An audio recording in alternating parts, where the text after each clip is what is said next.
if you think of Harvard Medical School as Hogwarts, you are joining Gryffindor.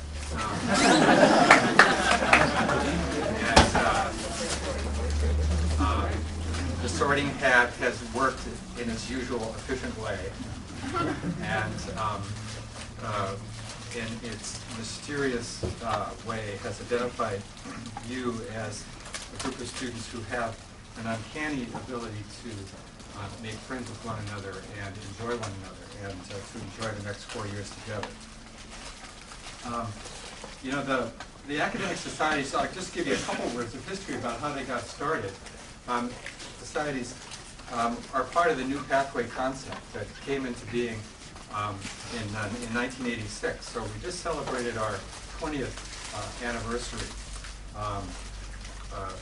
this year. The four academic societies are all named after distinguished teachers, and the Health Sciences and Technology program constitutes really the 5th academic society. Walter Cannon was one of the most distinguished and actually truly beloved faculty members at Harvard Medical School in the early part of this century. He was a poor boy from St. Paul, Minnesota, who came to Harvard College on a scholarship, influenced by a high school teacher who thought he was such an exceptional kid that he should think about going to college in Boston.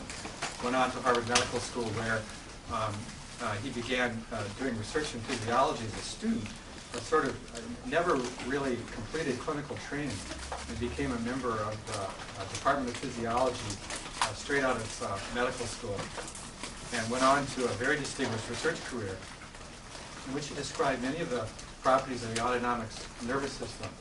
So the concept of flight and fright, and many of the aspects of autonomic control of the heart and the gastrointestinal tract we owe to Cannon.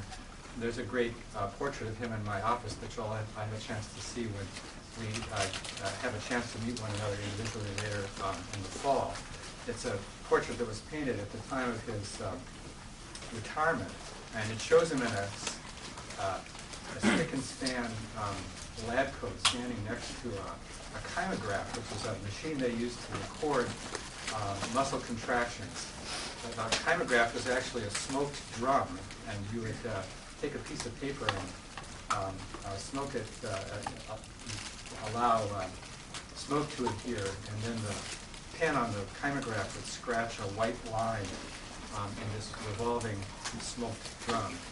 And it said that while his lab coat is spotless in the portrait, that in fact, in real life, that he was always smudged from morning to night with,